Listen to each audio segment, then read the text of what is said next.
If you've spent any time at all on fly fishing social media, then you've probably heard of Euro nymphing, which is a method of nymphing where you don't use an indicator and instead you use a long rod, usually 10 to 11 feet, a really long leader, and a piece of colored line called a sighter to let you know when a fish is eating your flies. You've probably also heard that Euro nymphing catches a ton more fish. Well, if that's true, then why isn't everybody doing it? I mean, who doesn't want to catch more fish? On today's show, I'm going to break down everything you need to know about Euro nymphing, including just how well it actually catches trout. I'll walk you through how it compares to indicator nymphing, and I'll tell you why it's not the method that everyone uses.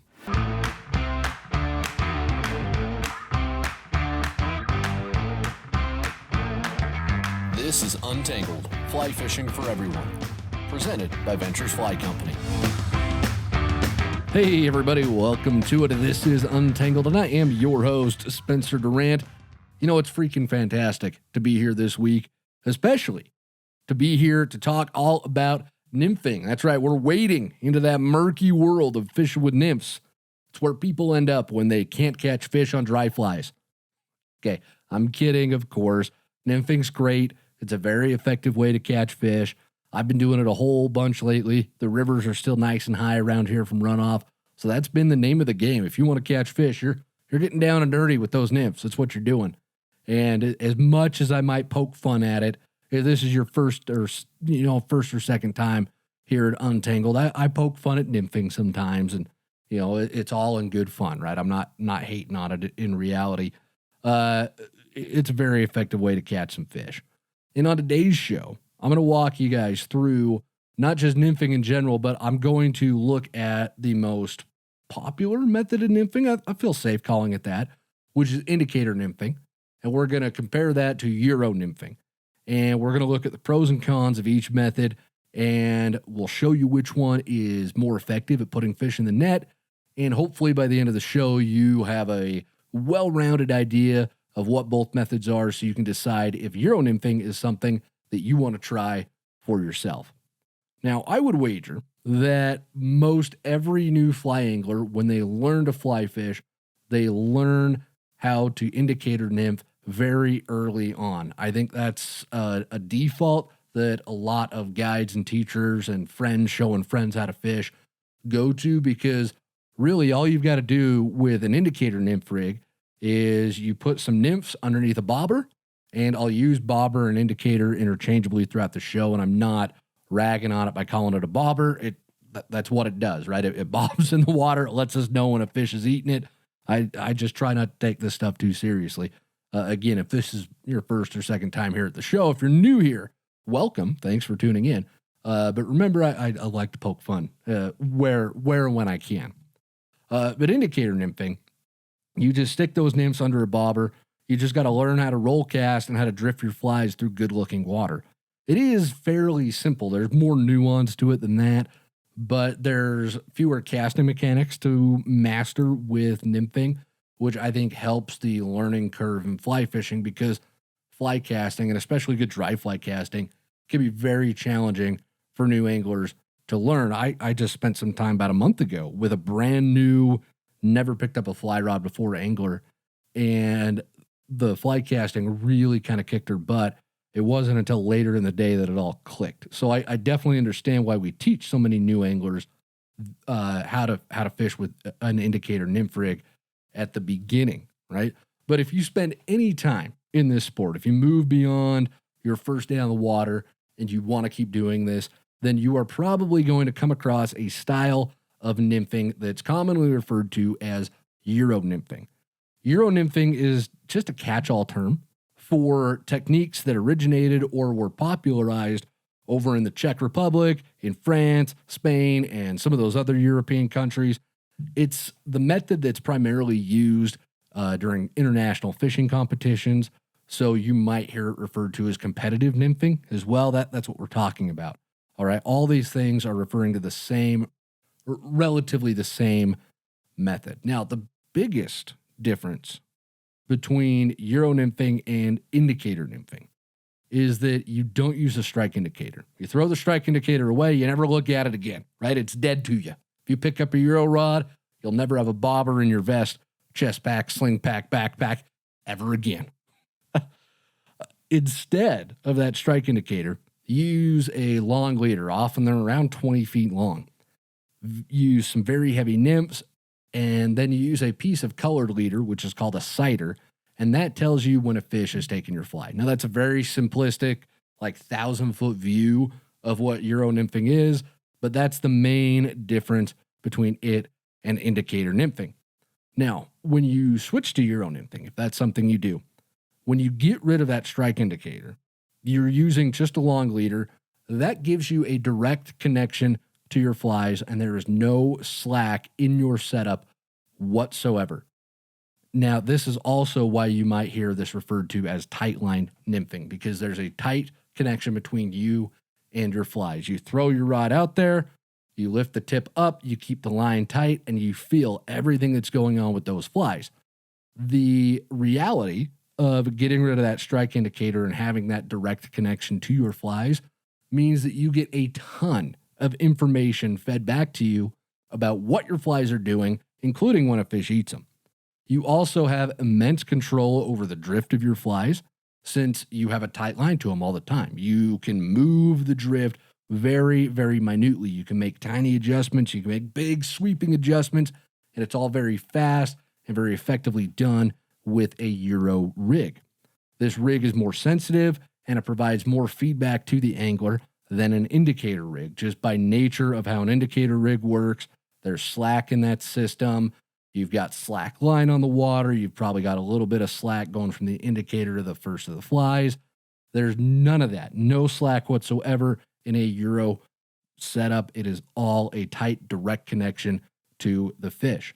The combination of your long leader, your heavy flies, and a sighter, those work in tandem to replace all of the jobs that a strike indicator performs in an indicator nymphing rig. Now, let's take a look at strike indicators for just a minute.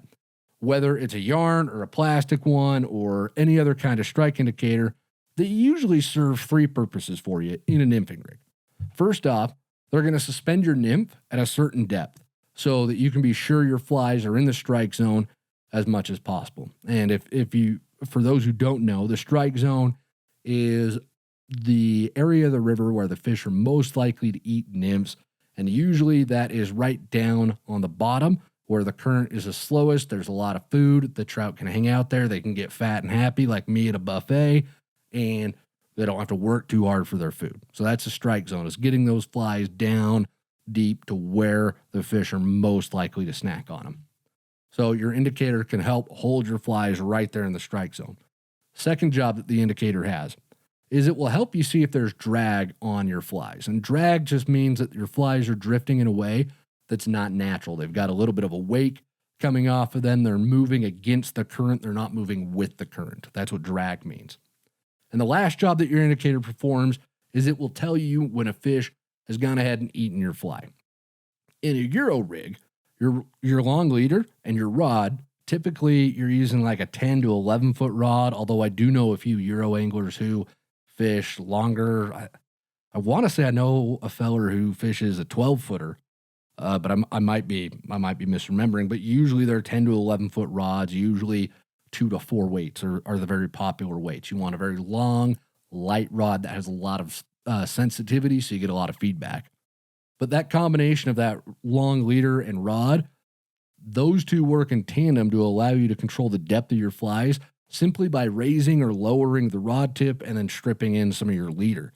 The sighter can give you an approximate idea of how deep your flies are if they hit the bottom and if a fish is eating your flies. Because typically the sighter is tied on and it goes to a tippet ring, and then from that tippet ring you've got a few tags coming off for the nymphs, and typically you'll set that up to where you know how deep everything is from the bottom of your sighter, so knowing where your sighter is sitting in the water can help you know the depth, right? It functions very similar to that strike indicator.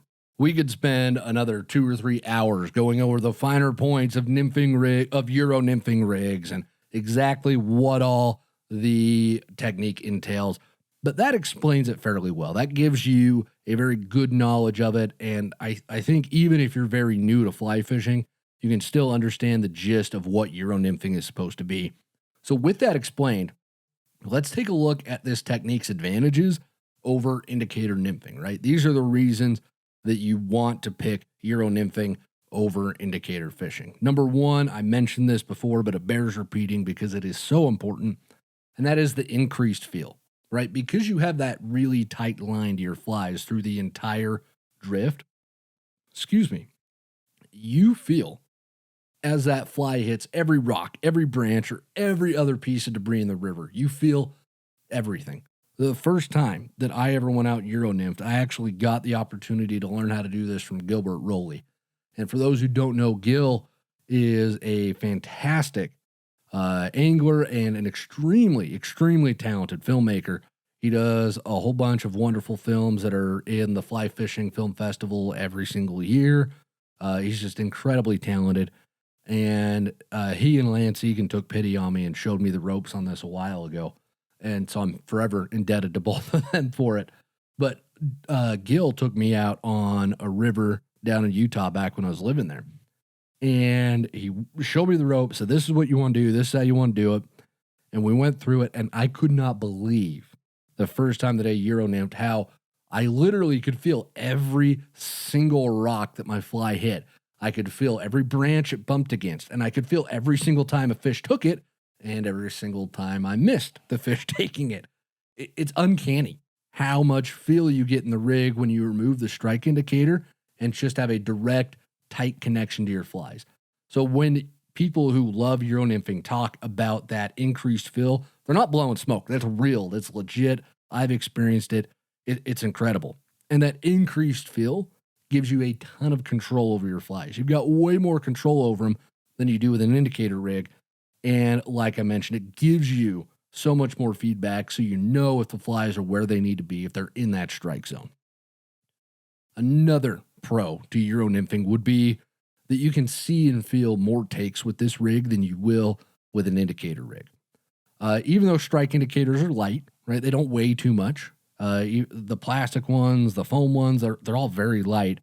When they sit on the surface of the water, they create some surface tension, and that's going to require a fair amount of force to move it, right? There's some tension between it and the water, and for it to move, there's got to be a reasonable amount of force to get that indicator to move to tell you that a fish just took your fly.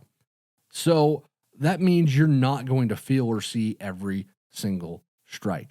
And this was illustrated to me, it was a while ago. I saw this video, and I don't remember where I found it. I don't remember who did it. I wish I could. I spent some time looking for it on the internet, and I couldn't find it. So if anybody has found this, please forward it to us here at VFC and Untangled, because I want to see it again. But it was this video of trout eating nymphs as they drifted, like fake ones. And you could watch the trout eat it, spit it out, and then you could see, because of the way they filmed it, you could see the indicator up on top of the water, and the trout could suck the nymph in and spit it out, and the indicator did not move. Right? Fish can do that, and you don't realize how quickly they can reject your nymph without the indicator moving at all. And seeing that video, seeing it happen, just blew my mind. Because if you've been fly fishing for any length of time, you've probably had those days where you've experienced the fish taking everything very softly. They're very subtle takes. They're not just going out and smacking it like it stole something from them, right? It's almost like they're just sipping the nymphs. Well, there's even subtler takes than that, right? Where the indicator doesn't even move. It blew my mind when I first saw that, but it really drives home this point that with that indicator rig, you are missing some of the takes. That's just a reality of it. When you're nymphing on a Euro rig, you have the ability to see and feel so many more of those takes. You're going to miss fewer fish. Well, I shouldn't say you're going to miss fewer fish. You have the opportunity to catch more fish because you're feeling more and more of the takes. Devin Olson, he's a world champion competitive angler with Fly Fishing Team USA. He's an author. He's written a book, Tactical Nymphing or Tactical Fly Fishing? I forget now, Devin. I'm sorry. It's one of those two. He also owns a fly shop. Very well-respected fellow on this topic. And he wrote a post for Gink and Gasoline a while ago, one of my favorite blogs to read, by the way. And he said of Euro nymphing, this is what he said about it, and this concept in particular. He said, quote, often there is slack between the indicator and flies that reduces strike detection, and flies often land in seams of current moving at different speeds or in different directions in your indicator. This kills your drift and your strike detection. Well, I think kills is maybe a strong word, but it certainly hampers your ability to detect strikes, and Devin isn't wrong about that at all. That's something that I've noticed when I've Euro nymphed is how many more strikes you feel. It really is kind of uncanny.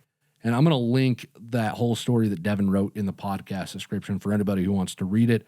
It's a great resource if you are curious about Euro nymphing. Another advantage that Euro nymphing has over indicator nymphing is you have better control over your drift. This is another one I mentioned, but with Euro nymphing, you have the ability to fine tune where your flies are in the water column at any given moment way more than you do with an indicator. You can just simply lift your rod or strip in a bit of leader and you can change immediately where the flies are drifting. You don't have to stop and change your indicator depth. You just lift, it changes the depth the flies are drifting, and you're golden. The ability to make these tiny adjustments is great if the fish are getting really picky about the drift, or if you're trying to fish around a lot of obstacles like some big boulders or logs or what have you. Another advantage Euro nymphing's got over indicator nymphing is during the cast, you are going to have less surface disturbance when you're casting your Euro rig, because that indicator, no matter how big or small, it is going to make some disturbance when it lands on the water. The Euro rig, it's just a long leader with flies at the end. You're not casting any fly line. There might be instances where you do, but most of the time there's no fly line out of the tip of the rod during the Euro cast. It's just a really long leader and your flies. So it enters the water very quietly. It doesn't make a whole lot of noise on the water, and that can give you a less intrusive presentation, especially in water that's maybe slower and calmer, where the fish are a little bit more wary. And the final advantage that Euro nymphing has over indicator nymphing that I want to touch on here is that you don't have to adjust your indicator for each piece of water on a Euro rig because you don't have one, right? You just pull in some leader, keep your sider higher to nymph shallower water, or keep it lower to nymph deeper water. It's a very simple way to adjust your depth, and you can do it, like I mentioned earlier, mid-drift, which, again, gives you so much more control, the ability to fine-tune everything. Now, it sounds like I'm just sitting here telling you, yeah, everybody go out and Euro nymph. This stuff's awesome. Well, it ain't all roses with Euro nymphing. There are some drawbacks, including you're only casting leader, and that makes the casting a lot more difficult, in my opinion. It's a different kind of cast. It's not really a fly cast at all. It's more of a lob, and that's one of the main... There's a lot of debate out there about Euro nymphing being actually fly fishing or not. And that's one of the main things folks bring up is, well, you're not casting fly line, and you're not. Generally, you're not. You're just lobbing out your nymphs on the end of your leader. It's a technique. You can perfect it and get very good at it. I've watched folks get very good at it. I'm not very good at it. But if you really love fly casting, you're not going to get a lot of that with Euro nymphing. You also need specialized gear to get the most from this technique. You can definitely rig up a Euro rig on your 9'5" weight and try to do it that way, but it's most effectively fished with at least a 10'4" weight. Although most Euro guys I know who fish all the time, they prefer those 2 and 3 weights, and they prefer the longer rods around 11 foot because it gives them so much more feel, and it gives them more reach, which is another downside to Euro nymphing. You cannot reach as far with a Euro rig as you can with an indicator rig, just by the nature of it, because the entire time you've got your rod tip high, you've got a tight connection to your flies. If those flies are 50 feet away from you, how can you keep a tight connection to them without dragging, without pulling on them, right? It's very difficult. With Euro nymphing, you're limited to about 20 feet away from you. That's about as far as you can realistically get a good drift with a Euro setup. And then finally, it's tougher to switch over to a different style of fishing if the conditions dictate it. You almost need to have a second rod with you rigged up for fishing dries or streamers if a really good hatch comes off. I do know some folks who fish dries on their Euro rods and do very well at it, but I've found it to be a little clunkier than having a good rod that's just ready for that.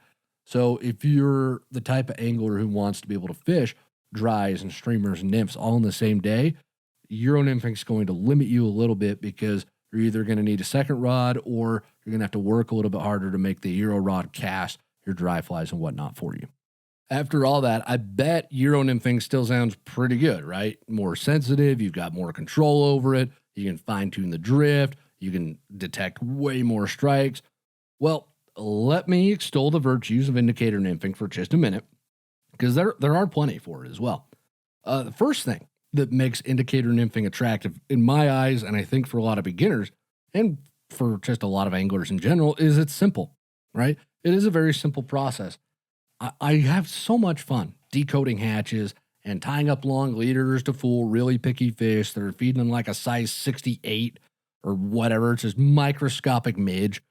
And I have so much fun trying to dream up the fancy dry flies and trying to rig that up. But there's a simplicity to the nymph rig that's very appealing. That's sometimes a little bit simpler than anything else that we do. And because really all you need is an indicator, some nymphs, and probably some split shot, and you're in business. It's a very simple way to fish. Now, finding the right depth, of course, and getting a good drift, they're very important for succeeding with an indicator rig. But I think it's inherently simple, and I like that because I reckon fly fishing ought to be simple.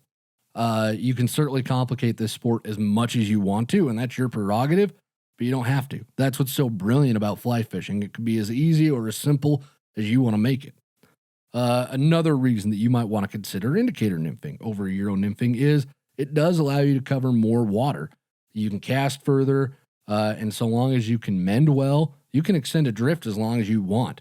I've got a buddy of mine that I float the Green River with a lot, and we'll have 100, 200-yard drifts sometimes because, yeah, we're in a boat, but I'm still mending. I've still got the line out pretty far away from the boat. But as long as you can mend, you can have really long drifts. It's just a more versatile way to nymph. You can get out very far from you. It works well from boats or wading any distance at all. And then the last thing that I think really works in indicator nymphing's favor is when you're set up to do that, you can really quickly change to dries or streamers if the situation calls for it. And you don't need to pack another rod along to do it. You're not making trade-offs for rod performance. You just, dry flies are on. All right, cut the nymphs off, tie a dry, boom, go to town. So we've covered the pros and cons of each method, and I think we really covered the cons of indicator nymphing well because Euro nymphing addresses those cons, in my opinion. But let's get down to the crux of the matter because we know what they are, we know what they do and how they work, but is Euro nymphing actually more effective? Folks say that, yeah, it catches more fish. You're going to catch way more fish if you Euro nymph. But is that true? Will it actually put more fish in the net for you? Well, put simply, yeah, it will. I spent, how long ago was it? Probably 4 or 5 years ago. I spent an entire summer where I just Euro nymphed the whole summer. I wanted to improve my skills at it, so I said, all right, that's all I'm going to do all summer. I rigged it up, and there was a local stream about 20 minutes from where I was living at the time. It was back in Utah, and it was like it was tailor-made for Euro nymphing. It just had nice, long, deep runs. I was able to just get the most out of it, and I caught so many fish doing that. It blew my mind how many fish I caught out of that river in particular that I hadn't caught with my dry dropper rig or even with my streamers. So just in that small sample size, and that wasn't the only river it happened in. Every river that I went to, when I was able to really understand Euro nymphing and use the technique correctly, I noticed I was catching quite a few more fish. And so that's just my personal experience, though, right? Well, let's go back to Devin Olson again. Another quote from that same article I want to read here. He said, quote, "After 11 years of competing with Fly Fishing Team USA, a lot of comparisons on the water, and 2 team and 1 individual World Fly Fishing Championship medals, I'm convinced that European-style nymphing is more effective than strike indicator nymphing in most water types. Well, that's a ringing endorsement in my book. That really is. And it's true. Devin's correct. Another person who's got some great stuff to say about it is Joe Trotter. He's from Red's Fly Shop. I think Joe's one of the best educators in fly fishing right now. The man's just extremely, extremely talented at explaining concepts. I learned everything I know about spay casting from Joe, so this is my way of saying thanks to him. But he said in a recent video he did all about Euro nymphing that it's so fun and effective because you get to feel the strike. He talked about being connected to the raw power of the fish as it eats, whereas that's delayed with an indicator rig. And you are going to feel more of those takes. I'll link the video where he said all this in the podcast description as well, so you can check it out if you want.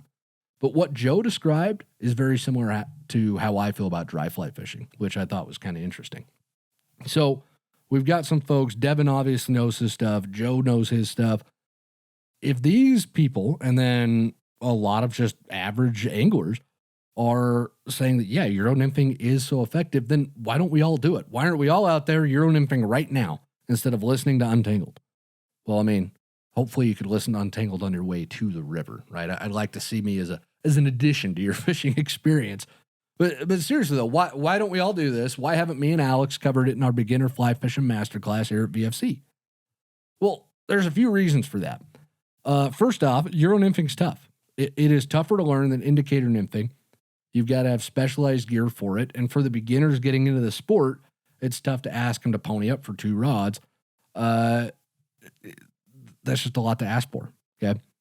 There's also a lot more nuance to Euro nymphing because I think you need an intimate knowledge of how different water types behave.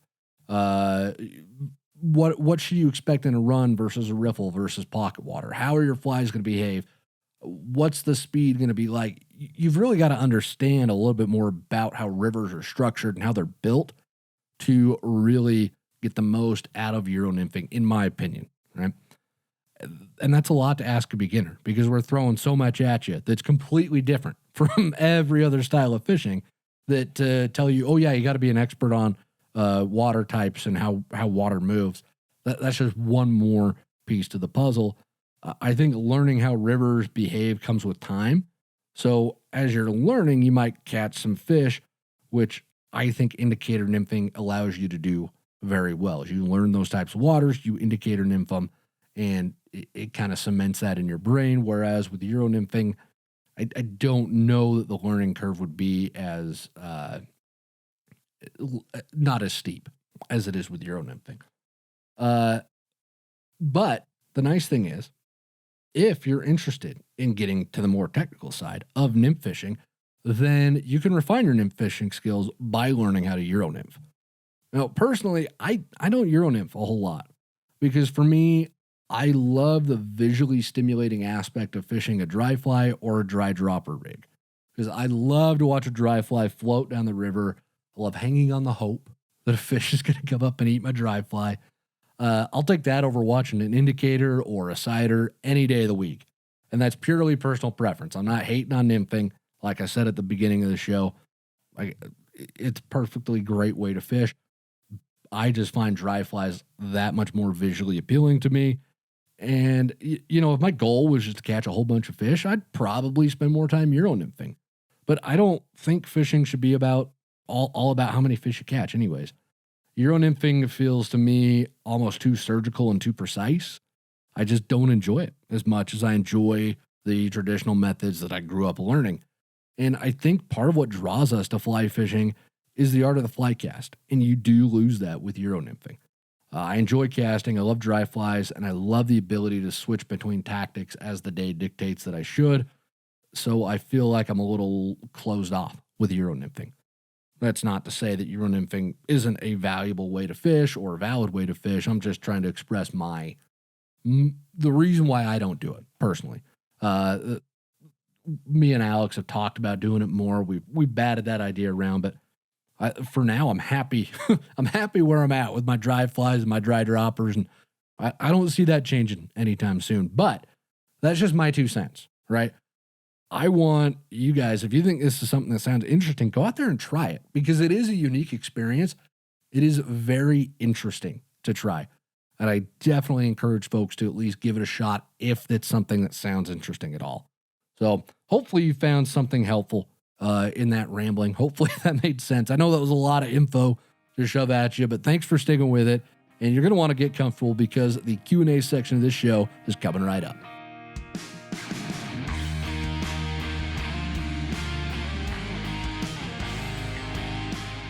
Chris from Colorado leads us off this week in the Q&A section. He wrote in and said, "Hey, Spencer, like a few other people, I'm new to fly fishing this year and have fished most of my life on and off, but would call myself a rookie.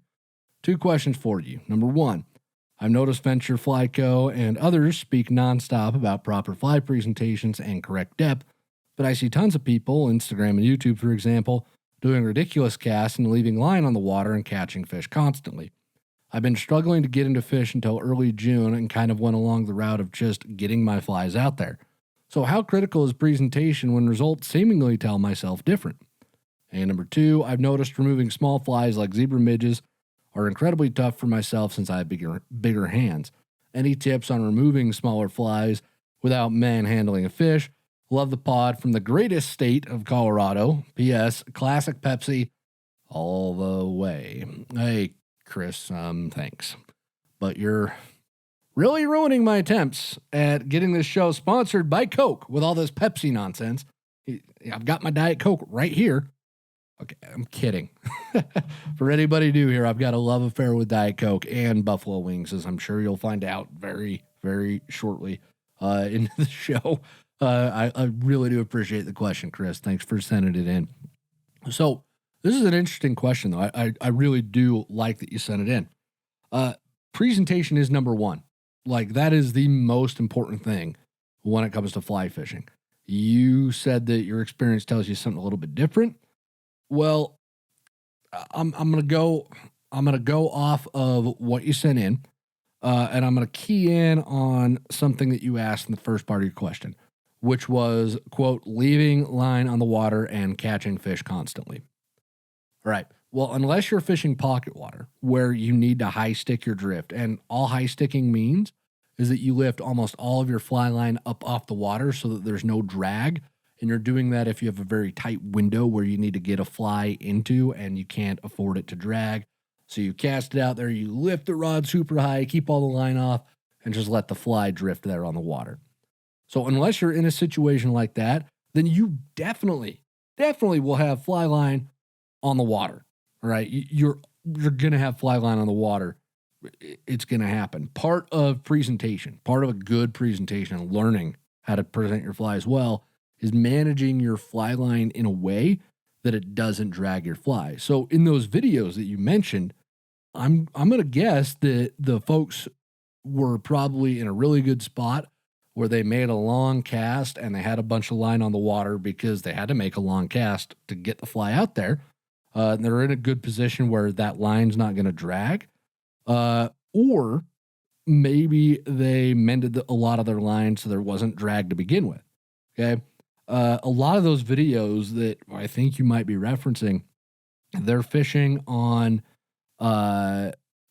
really slow, really clear streams where there's not a whole lot of current anyways, so they don't have to pick up a lot of that line because it's not going to drag.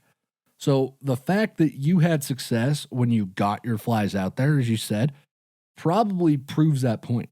I bet before, if you were focused on keeping so much line off the water, which again is what it sounds like based on your question, then you were probably dragging your flies quite a bit. You were probably really, really moving those flies around a lot more than they should have been.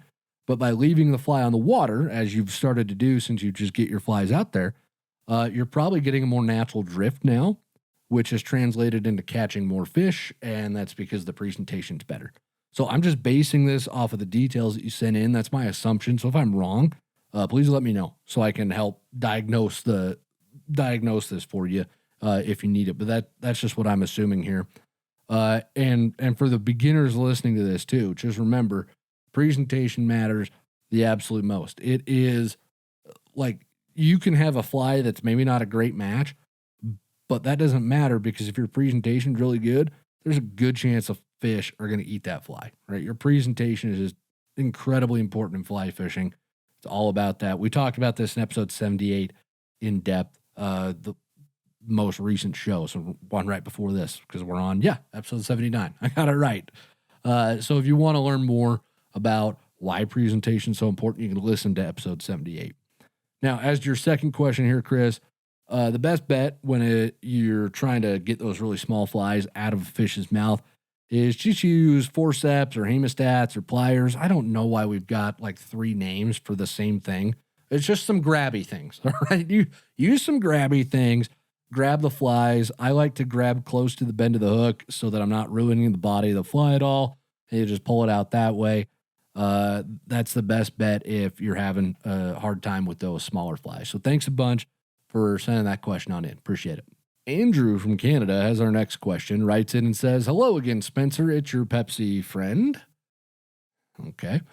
"Could you explain and demonstrate how to properly use floatant and keep your dry fly really dry?" Wow. 2 Pepsi questions in a row. We got to start screening these questions better. Alex, come on. Well, Andrew, I can tell you what not to do. Don't dunk your fly in Pepsi. That's not going to help it. All right.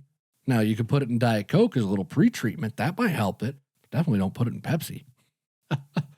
I appreciate the question, Andrew. Thanks.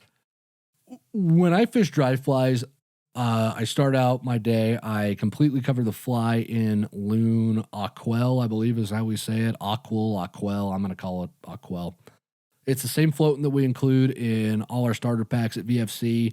It's what all of us here at VFC use when we go out and fish. It's great stuff.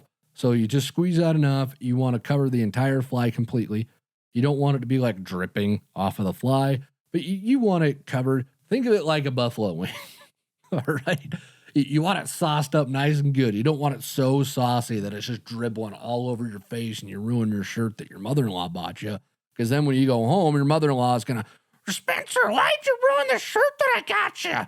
And then you've got to explain that, and you just don't want to deal with it, right? So make sure that you've covered the fly completely. It's nice and greasy.